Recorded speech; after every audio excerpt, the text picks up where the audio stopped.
And I think what people want to know is, should we be more scared than we were last year because all of a sudden the world seems to be on fire? Or should we sort of relax because somebody thinks they're doing something? Neither. I think we should all be running around with a sense of urgency about this issue. I mean, we should probably all be running around with like our own hairs on fire, really thinking about how we can address the urgency that this problem requires.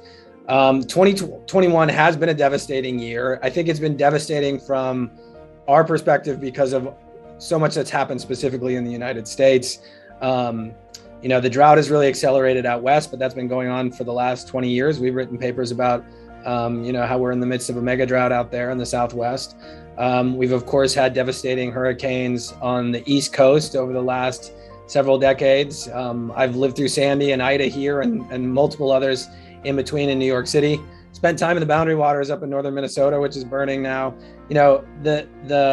So first of all, it's impacting us in severe ways here in the US. And I think our collective consciousness sort of makes it feel like this year's particularly bad. And it is particularly bad. It's bad globally. We really are starting to feel the extreme effects of a changing climate. And one thing, that's depressing to think about, but I think it's worth the perspective is this is, in terms of the warming over this century, this isn't just one of the warmest years and warmest decades of the last 100 years or more. It's probably going to be one of the coolest decades and coolest years of the 21st century.